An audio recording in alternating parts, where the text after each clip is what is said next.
Welcome to Kibbe on Liberty. This is part of a special series before the election where I'm going to introduce you to some of the most interesting libertarian candidates running across the country at the local level. Today we're talking to Hanna Waugh, who is running for Lake County Commissioner in Colorado, and she represents the very ethos of what I think libertarianism is all about. Bottom up, mutual respect, coming together at the community level to solve problems face to face. Sounds like something we desperately need during these times of hyper-tribal partisanship, and I think you're going to love meeting Hanna. Check it out.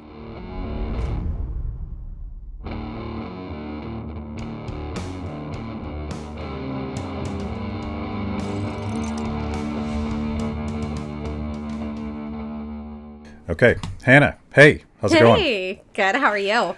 I see that you're digging DC weather. It's, what is it? Is it October? I can't even know what month it is. I think it's like the end of September. To be honest, I don't even know what year we're in anymore. Yeah. We're in lockdown. We're in permanent lockdown. So time, space, the rule of law, none of this matters. It's one of those things, like you keep seeing that meme on Facebook or whatever that's like January, February, quarantine, December. And I'm like, yeah, I have no status of time anymore. I'm wearing pants today, so that's acceptable. Yeah. Unusual, because I'm glad you wore pants because this is a full screen shot here. So. Well, even better. Yeah. I don't know. You never know what helps anymore. You never know. So you are running for Lake County Commissioner. Yes, sir. So you're a politician. I am. Yeah. Not by trade. I never thought that I would do this. Yeah. It never was part of my soul to be like, I want to be a politician. And had I told Hanna like 10 years ago, this is what I'd be doing, I would have laughed. Yeah. Not. But and is your old self going to come back and shame you once you become an elected official? I hope not. I hope that I'd be excited about why I'm doing it. Yeah. But it was never anything I pictured. So what was the decision process to decide to get into local politics? I think our local politics have gotten so red and blue, you know, because my party says I have to do this, I have to do this. And it doesn't suit small communities to say, this is why I'm doing this is because my political party says. And so I got angry. And then I decided, hey, it's time to change. Yeah. And so I decided to run. And I wasn't even going to run. I had a mutual friend kind of push me into it. And I thought it was going to be a lot harder to run. And it wasn't. Getting my name on the ballot was super easy. And I have one opponent. Yeah. So I'm in it. So it's a partisan race because you're a registered libertarian. And you're running against a Republican or a Democrat? A Democrat. Yeah. Yeah. So he's actually from Washington, D.C., living in my very tiny town. And your Lake County skews a little bit Republican, but not, no, I'm sorry, a little bit Democrat, but not like 10 points difference. Is that about right? I think I just broke everything. Yeah. It's not a huge difference. I think if I'm remembering correctly, the 2006 election was like 52% Hillary, 48% Trump. Yeah. And I think most people sit right in the middle. I think more people in the county are more libertarian than they know. There's a thing about Colorado. It has a libertarian spirit where people just want to live their lives and be left alone. That's sort of the common sense version of libertarianism. And then there's the geeky, dorky version that I embrace where we quote economists and things like that. But to me, it's just like common sense values. And I really feel that when I'm in Colorado. And some of my friends have argued that your Democratic governor has a real libertarian streak. You know, I think Governor Polis has had a libertarian streak. I think he's become more Democratic since he's been in office. But in the past, I think he has been far more libertarian. And I think comparing Colorado to a lot of states in lockdown or during the pandemic, I guess I should say, Colorado has kind of been like, all right, you know, you don't need to wear a mask all the time. Wear it when you go into private business. And it kind of escalated from there, but we seem to be a little bit more free compared to the other states with Democratic governors. Yeah. It's a little more chill. A little less authoritarian. It could be because pot's legal. Yeah. But yeah. Does that take the edge off? I don't know. I don't use it, but I've been told. I've been told it. You know, I mean, if you're in Denver, psychedelic mushrooms are legal, so All right. go for it. But I was on your Facebook page and sort of cyber stalking you to find out what you're all about, and I found your story and your message to be really compelling. And I'm spending more time talking to libertarians that are running at the local level, because I think, unlike national politics, I mean, if you're running for Senate or you're running for president, there's a little bit of absurdity to it. I want all this power so that I can set you free. And that's like a libertarian joke that we have. That because it makes no sense. Yeah. Like, in what manner are we saying, like, hey, give me all of the decision making that you get to have, and I'll give you all your freedoms? Like, no, that doesn't work. You're just a walking, conundrum. And I don't want to say conundrum. Can't think of the word I'm trying to use. A mystery. Yeah, that. Except it's not a mystery, because we know that they're just in it for the power. Yeah. But there's been a movement within the Libertarian Party, and you're part of that either purposefully or not, that we should stop focusing so much on Washington, D.C., and go back to the local level, where libertarian values of cooperation and transparency and let's just fix this problem as neighbors. I mean, that is the libertarian ethos, but it seems like even at the local level, we've gotten hyper-partisan and just dysfunctional. So I feel like that is the place where this sort of common sense message might play. It is. My campaign logo that I kind of came up with randomly a few months ago was people over politics. Like, if I like you as a person and I believe that you have the skills and are going to be transparent and honest, then I'm going to vote for you. I don't care what your political party is. I care about who you are as a person, because I think that speaks more to how you'll run your politics. Like, I'm a terrible liar. Cannot lie to save my life anymore. You're going to fail in politics. I probably am. My very first donation I actually called the guy and asked if he wanted his money back, because I couldn't believe that somebody would want to donate, which seems so silly now because I know the message and I know how it works. But maybe that's the type of person we need more in politics. We don't need people who are like, oh yeah, donate to my campaign so I can get more power. It's, why are you donating to my campaign? I should theoretically be donating to the public, because you should be wanting to elect me. Yeah. Because I should be representing you. I'm fascinated by this, because at least when it comes to their own lives and it comes to their personal philosophy, all of my progressive friends talk a lot about community, and they want problems solved at the local level. At least they say they do, but when it comes to national stuff, they want to centralize it a lot. They want to push things to a central power, and Republicans are the same way in a lot of ways. They believe in community. They believe in God and country and church and neighbors, helping neighbors and all that stuff. So this is not a partisan thing. Like, this is like an American ethos that if we're getting together as neighbors, we're going to figure out a solution. I don't really care how you voted for president, but you had this post that I thought was simple and profound at the same way. You found a defaced Trump sign, and you cleaned it off because it pissed you off. That I tried to clean it off. You tried that is to clean a lot it off. harder than you think when the sign is 10 feet tall. Oh, that was a 10-foot sign. Wow. Yeah, so I'm like at the bottom, like trying to scrub it off, and the only thing that takes it off is acetone. So I now reek of, nail polish remover. But the thing about it is no, I'm not a Republican. I'm not a Democrat. But had somebody defaced one of my signs or something on my property, I would love to have a neighbor come help.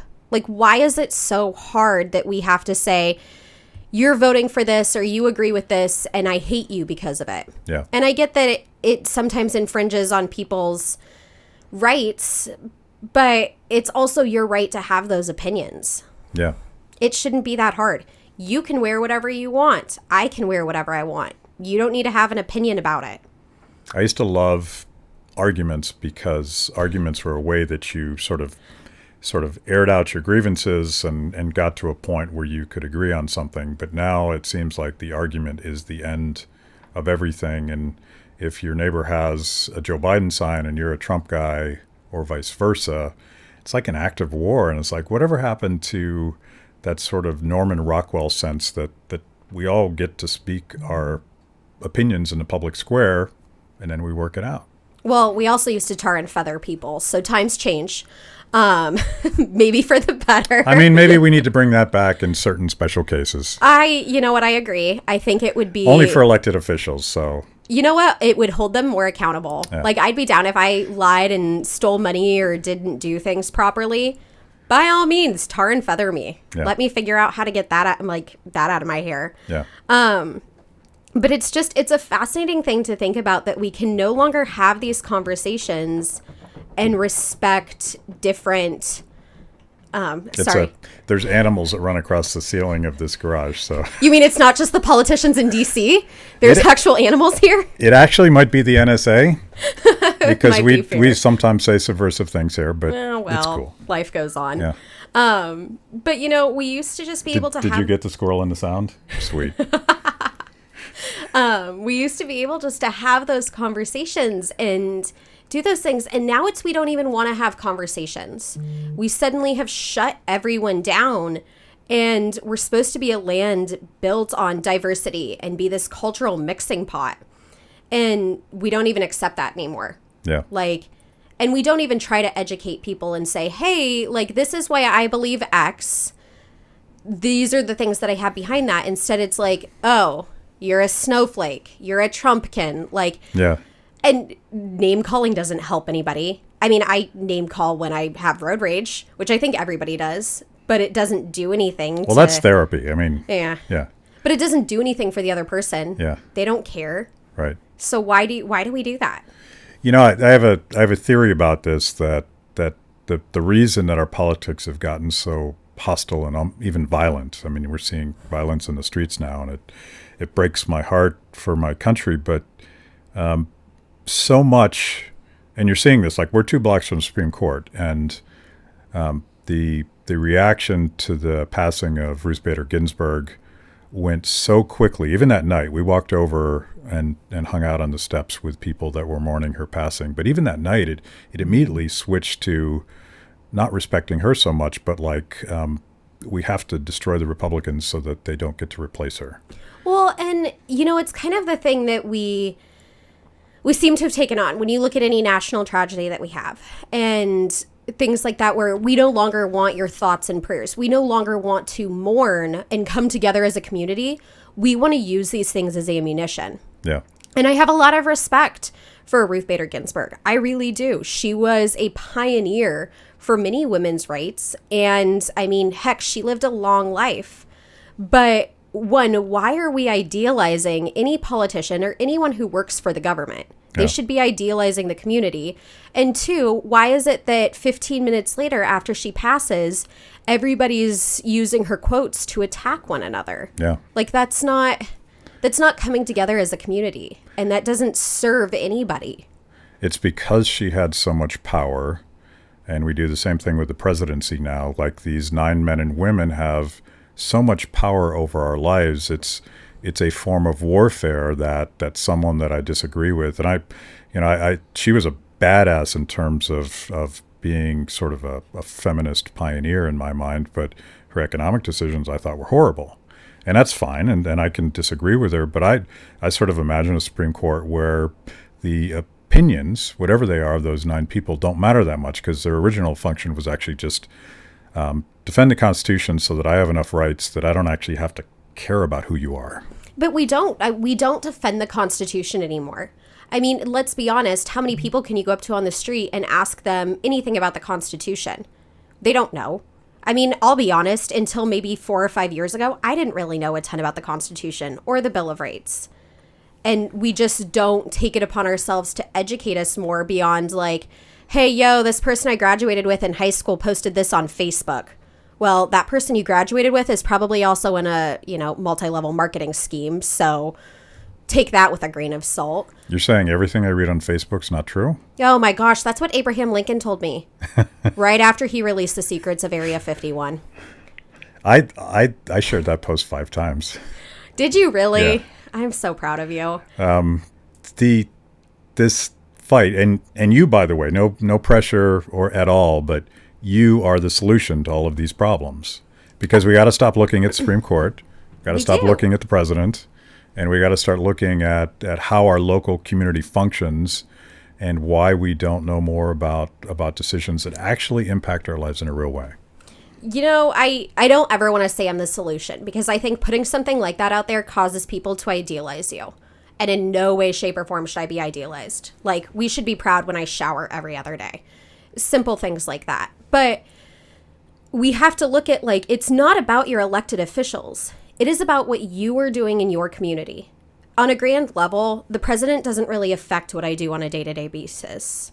You know, maybe if I were to be affected and I needed to have an abortion, or if my skin tone was a different color, or things like that, I might be a little bit more concerned. And I recognize that's privilege. I have a very privileged life compared to others. But I think we need to look more at changing what's in our communities so that those elected officials have to change their mindsets. If you can't go and feel safe in your own neighborhood and have conversations and feel open to share, like, these are my experiences, that's not on the president. That's on you for not making a neighborhood that is open and welcoming and something that everybody wants to be a part in. And your local officials will follow. I've said it from the beginning. When the people lead, the leaders will follow. And that's all we have to do. So it's time, I hate to say, like, cause an uprising, because Lord knows that's going to, like, get some people's tar and feather sticks out. But why do we give these, 500 people who represent us so much power when we have a larger community that has more power than they do? I believe in peaceful revolution, and I believe in taking our power back. And there's a book that I've talked about before. It's called A Force More Powerful, and it's about nonviolent revolutions, including the civil rights movement, including solidarity, Gandhi's efforts to unite India. These were all nonviolent ways that people took power back even from dictators. So I think the voice of the people is the most powerful thing, provided that people actually step up. And I want to talk about you have basically a 3-footed stool, or a 3-step platform, or a 3-step prong, get yourself something. sober kind of thing. I've got it. But the first one is transparency. And what does that mean specifically in Lake County? What's going on there that this issue matters? I think a lot of the issues is we're seeing that when the community does vote against something, say, for example, we voted not to pursue a area of land for a new justice center. Colorado state law requires that every county has a jail. Currently, our jail is in such disarray that we have to pay to house inmates anywhere else, which does cost a lot of money, costs taxpayer money. However, pursuing this piece of land is probably going to cost a couple $1 million because it's owned by a large corporation. Pros and cons there. I mean, we have to think it through, but the voters said no. And instead, our elected officials are choosing to pursue that land anyway. And where's the transparency in those decisions? We have other parcels of land we can use. Why are you so dead set on this land? I mean, is there a secret Indian burial ground there? Is this like pet cemetery? Do we need to like uprise things? Like, I don't know, but nobody knows. So why are we letting you decide you want to do that? And why do you change your mind on certain things? You could come to me and say, Hannah, are you going to vote yes that we're going to ban all candy? And I'm going to say, no, we're not going to do that. And then I choose to vote yes to ban all candy. Well, wouldn't you like to know why I changed my mind? Maybe something got presented to me. Who knows? Maybe some carrot corporation came and paid me $7 million to change my vote. But wouldn't you like to know the transparency of it? Wouldn't you like to know what's going on and why the budget is laid out the way it is? I mean, I, for one, would like to know why we're paying other counties in Colorado thousands of dollars. I would like to know why we don't have itemized lists of we paid this citizen $70 last month. Why did we pay this citizen $70? Doesn't make sense to me. That's my tax dollars going to somebody else, but I don't know for what. So has there been a lack of public meetings or monkey business about when they happen and how they happen so that people don't have access to ask those questions? Well, yeah. I mean, the hard thing is our community meetings and our commissioner meetings are at 1 p.m. during the workday. So I don't know. I mean, I have a job. I can't attend meetings at that time. The other thing is with the whole pandemic, they're all on Zoom. Well, I've been locked out of Zoom meetings before. I mean, sometimes I touch the screen and my computer blows up. For being a millennial, I'm not great with technology. It's kind of unfortunate. We have that in common. I break large social media platforms just by touching my screen. Seems about right. I've gone through 4 computers this year. I'm not sure if I'm impressed or kind of dismayed at my ability. But, you know, I can't always get into those meetings. I can't imagine somebody who's older trying to get into those meetings if they're using Zoom for the first time. Or if we don't have the meetings translated. We have a very large Hispanic and Mexican community. None of those meetings are in Spanish. How are they supposed to express their concerns? Yeah. So we're just blocking out basically anyone who could have an opinion or have a question. And what's the reason behind that? Like, why don't you want more feedback from your community? Because then come election time, everybody's fired up and mad, and you don't know why. Yeah. And it dawned on me, like I was reading some of that on your Facebook page, and it dawned on me at the local level, communities kind of have to go, they have 2 choices. They can go through this messy process of working through things, even though everybody disagrees and people don't have all the information and they're struggling to figure out what's going on. But that's how it is. And the alternative is some backroom secret deal where somebody's probably feathering their nest at the expense of the public, and you just don't know what the hell's going on. I thought you said feathering their nuts, and I was like, well, that's one way to put it. I'm not sure what's going on here, but okay. Google that. I don't even know exactly what that is. Don't Google that. The NSA doesn't need to know what's on your phone. But, I mean, that's kind of, I don't know if you've ever watched Family Guy, but I think about the episode where Lois gets elected as mayor, and she, like, stops them from, I think it's like dumping in the lake or something like that. And then somebody comes along and is like, oh, you want to buy that for a jacket? Like, here you go. And it just makes me wonder, like, does this really happen at the local level? But the thing is I don't trust anyone in the government enough to know that, like, when they say they aren't being swayed because of certain things, that they're actually not being swayed. Yeah. And that's a lack of transparency. Like, how are we supposed to respect anybody? I mean, it's the same thing.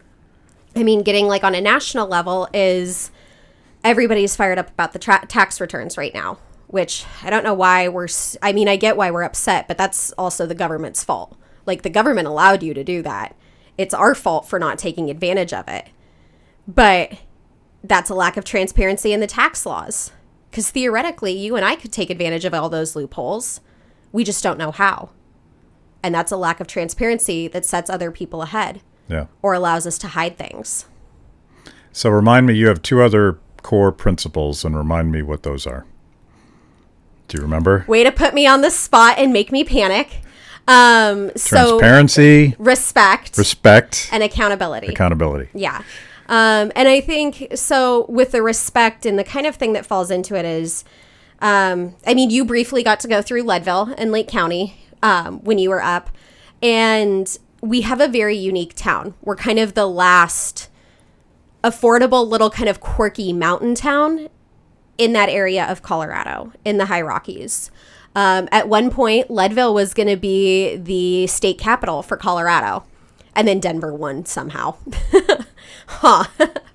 But we're surrounded by these huge resort communities, and we're the last place for affordable housing. We have one grocery store. The closest next grocery store is 35 minutes away. So we're just kind of this little tucked away nest full of these odd things. I mean, where else in the world are you going to go in one random weekend and see ski joring in the middle of March? Which, if you're not familiar, you have a bunch of alpine skiers getting pulled behind a horse down Main Street to catch rings and go off jumps. I need to go see that. I think you should. I didn't It's even know what it fantastic. was. Yes, you should. There's been a hole in my life, and I didn't even know it. I love it. I think it's a great weekend. I think most people will agree. But I want to respect our community and keep it unique while also recognizing like we have to move forward. Yeah. We need more long-term sustainable businesses. I think it's about 68% of our workforce goes over one of the mountain passes into another community to work because we don't have jobs. So how's that sustainable? Like, you can't have a community without jobs, especially when tourism is affected, like we saw with the pandemic and the shutdown of all the ski resorts and hotels and such. Our food bank went from serving 150 people a month to 300 people a week. That's one food bank. So how are we going to respect our community and keep it stable for the future? And then accountability. This just goes back to the transparency, is being held accountable to the decisions we make. So if, again, the candy corporations ask me not to ban candy and the carrot corporation pays me more, being held accountable for the decision that I made.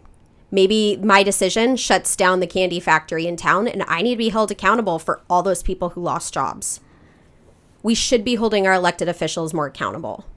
And we tend to write it off because we idealize them. You know, oh, well, they didn't mean it. They said it when they were young.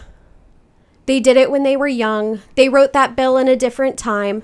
No, hold them accountable for their actions. Yeah. If you and I go do anything like that, I can tell you right now, we break the law, the cops are there to hold us accountable. Somebody else breaks the law who's got higher power, they walk away. And that's not fair. We need to hold everybody to the same standards. So I hear that libertarian thing coming out. I would hope. So have you always been a libertarian? Like, why did you decide to run as a libertarian? So I was not always a libertarian. In high school, I was convinced I was a Democrat. Very convinced. And then I went to college and thought that I was a Republican. Was very convinced that I was Republican and was super like gung-ho about it. And then I moved to Texas, which at the time was a very red state. And I was like, wait a minute, I'm not Republican. Because I think what I ultimately clicked for me, and it was actually a book by Judge Gray. He's a very kind man. I appreciate him endlessly, but Libertarian icon. He is so nice. He's such a sweetheart. I'm very fond of him, in case you can't tell. But I read one of his books, and then I realized I don't care who you marry. I don't care how many guns you own. I don't care if you have 13 dogs, as long as you're taking care of them. I don't care if you only eat Cheese Whiz. Like, it is not my life to judge you or tell you how to live. Now, I mean, I may be a little bit like questioning your life decisions if you're like licking your feet in the middle of the grocery store. Like, I may just have some questions, but I'm not here to tell you. Has like, that happened lately? Is that no, a thing? No, Okay. I haven't witnessed that lately, but anymore, I just try to get in and out of the grocery store and avoid contact with basically everyone. Yeah. You open yourself to a whole other wormhole when you're running for office in a small town. Yeah. So in and out, pick up my Cheese Whiz and leave. But in the privacy of your own home, licking your feet is cool. I mean, you can do it wherever you want to do it, just recognizing that people may not understand and may be judgy. We will judge. Yeah. Everybody is a judgmental creature. Yeah. Everybody is. And if they say they're not, they're lying. And lying's worse than judging. So when did you discover the L word, and when did you read Judge Gray's book? So that was probably 2014. I read his book in 2014 and became a registered libertarian then. But it didn't really, I didn't really think anything about it. I was like, well, this is great because it also gets me off all the Republican and Democratic, phone call lists. Sweet. Because we all know those are miserable. But it wasn't until the 2016 election, and I was sitting there listening to Donald Trump and Hillary Clinton and just listening to all these things. And I was like, man, I really don't agree with either of you. And Gary Johnson was there, and I was like, I really support a party that just lets people live their life. Like, we have two things that we're supposed to be a part of, and that's the Constitution and the Bill of Rights. Other than that, let me live my life. As long as I'm not harming anybody, as long as I'm not taking advantage of anybody, what does what I do affect what you do? It seems like, and it was certainly true in 2016, but it seems really a sharp point today that neither Donald Trump or Joe Biden are running for anything. They're just running against the other guy and the other tribe, and their entire sales pitch is, those guys are awful. Don't let them have the power. It blows my mind. I don't know if you, and we can get into the bias of media and things like that, but I was actually reading a couple of different websites the other day and came across a CNN opinion article that was talking about Joe Biden's policies. And when I talked with my friends who are Biden supporters, and I was like, well, do you know this about their policies? No, I don't care. He's just not Trump. And I'm like, wait, like, are we just at this point where we have no standards anymore, where we're like, hey, you're just not the other person? Yeah. You know, that's like, I think of it as an abusive relationship. And it's, you know, one guy is terrible for this reason and the other guy's terrible for this reason, but I keep going back and forth between them because, hey, it's just not the other guy. Yeah. Like, if you had a child that was in a relationship, like you had a daughter or a son that was in an abusive relationship like that, you wouldn't let them do it. So why do we continue, to allow ourselves to do that and expect for things to be okay? I think no matter who wins, I would love to see Joe win in November, but no matter who wins, we've got a mess that we have to break up with. And we start by doing that at the local levels. Start by breaking up these terrible relationships we have with our mayors, our commissioners, our state Senate representatives, our House representatives. Start breaking up with those terrible relationships and stop just letting the excuse be, well, I'm going to vote for X because Y sucks. Your reasoning sucks. Find something you actually believe in. Yeah. So that's a perfect segue, and I want to wrap up with this, but we met at a pop-up drive-in theater in Minturn, Colorado, and this Eagle County is just north of Lake County, and our mutual friend Seth Levy had organized a showing of, this is a shameless plug for Free the People, right there, well-branded. Way to represent yourself. Yeah, you got to do it. Our not so new documentary anymore, but How to Love Your Enemy, a Restorative Justice Story. And it was, and this is where I met you, and you were one of our speakers, and we had Republicans and Democrats and Libertarians and law enforcement and the district attorney's office.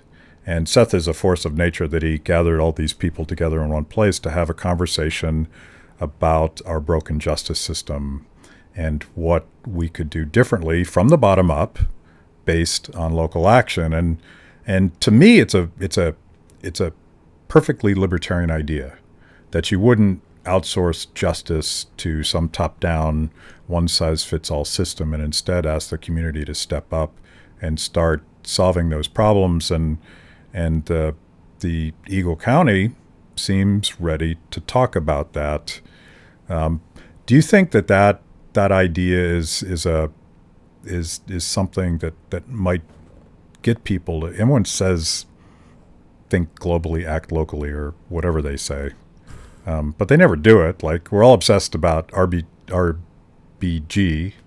instead of like what's going on down the street from us. But could restorative justice sort of teach people how to actually work together at the local level and not worry about who president is? I think it could. You know, it's interesting. So Seth, being the force of nature that he is, great human being. I also appreciate him. Oh, we should talk endlessly. trash about him, I feel. Oh, probably. Yeah. I thought he was here in Washington, D.C., so imagine my surprise this morning when I step off the plane and he's like, oh, I'm in Colorado. I was like, why are... Like, Yeah. You're in charge of me. Where are you? But, you know, it's one of those things that I think about that we should have... I don't understand why we're letting other people have the power over our problems. and why I understand we need judges, we need lawyers, we need some form of law enforcement. I'm not over here screaming defund the police. I'm saying, hey, wait a minute, let's keep everybody actively involved. And I think, as with that documentary and everything, Longmont, Colorado does an amazing job of it. The arresting police officer or the ticketing police officer is part of that community feedback. You've got business owners. You've got, most of the time you have the victim, not all the time. And I think it's something that we have to do to kind of get through it. It's written in many religious texts that you're not supposed to judge, even though we all do. And you're supposed to act with forgiveness and, make reparations for your sins. So we go to church, we confess our sins in other manners. Yesterday was Yom Kippur. We have all of these things that kind of help us repent, but we don't allow other people to repent against us. So how are we practicing what we preach? And I think when we look around and say, okay, Matt, how dare you steal my Tootsie Roll? I'm very offended by it. You're really into candy, by the way. I have no idea why. I don't know why this is the first thing. Maybe it's because I work with children. Yeah. So it's like always something that gets their attention. Maybe you just look like you need a pick-me-up throughout the day. Yeah. I don't know. But we'll rephrase that. So maybe I say, hey, Matt, you kicked my cat. I'm offended by that. My cat's hurt. We need to fix this. I could just, if it's a repeated problem, then maybe you're an animal abuser and we need to have a different conversation. But maybe I need you to come scoop my cat's litter box for the next 3 weeks. And then you learn this animal actually has to be taken care of. And I see the pain that I've caused. But we're so quick to just shut people down. And I'm pretty sure that everybody watching or everybody, who's in this room, so all of us, have made mistakes where somebody's let us kind of make it up to them. My sister and I have gone rounds and fought with each other, and we always end up kind of repenting back to each other, saying, I'm sorry I did this, this is how it hurt, et cetera, et cetera.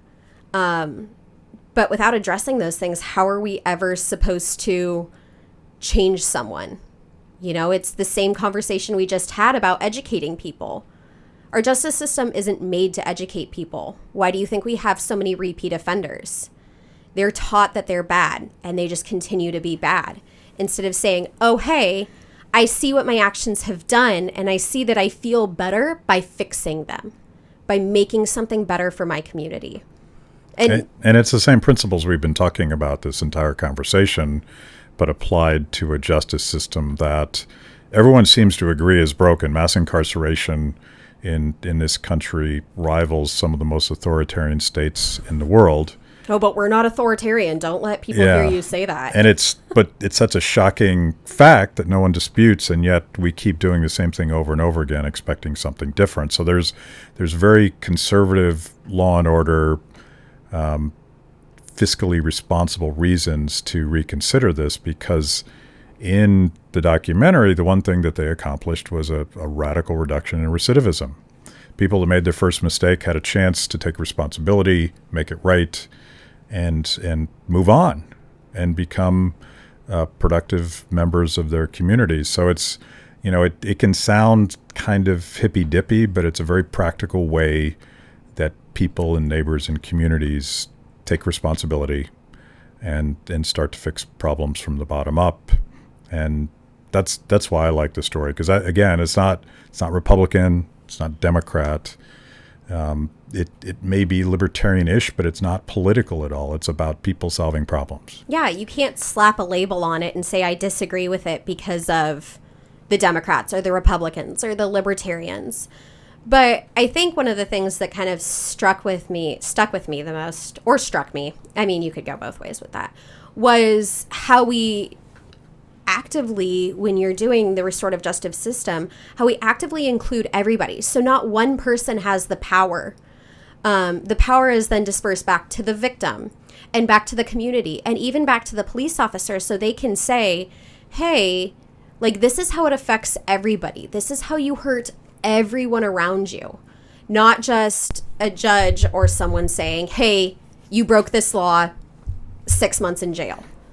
Because there's no explanation on how you necessarily hurt anybody.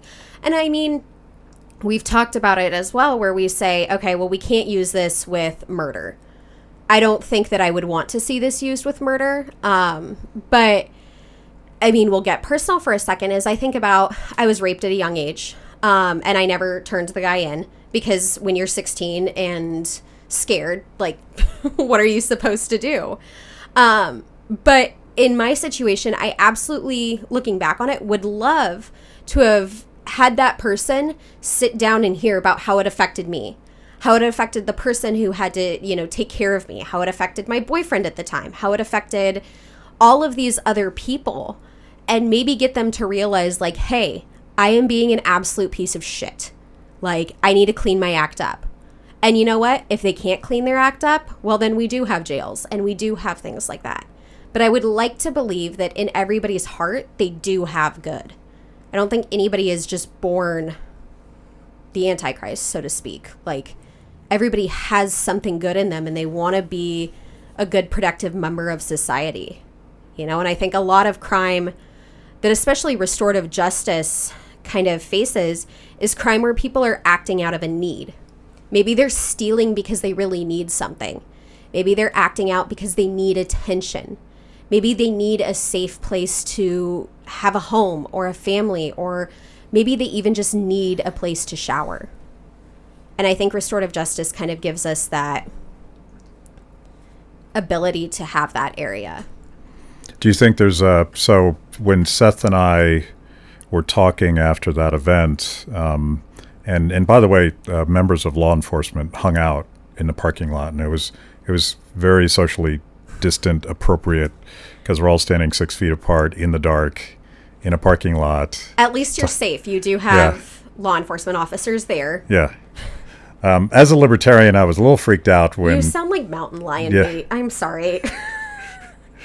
Oh, you mean like we were that close to getting eaten by a mountain lion? You are in like the middle of the high Rockies, and you're like, oh, we're just standing around in the dark. Like, So now I feel totally different about that experience because it was uplifting, where everybody was starting to talk about this, and apparently we were close. And you have bears too, right? Bears, mountain lions, nomads. I mean, you're just discouraging people like me from moving to Lake County. That's what you're doing right now. That wasn't in Lake County. You can move to Lake County. That was in Eagle County. No cougars and lions and bears in Lake County?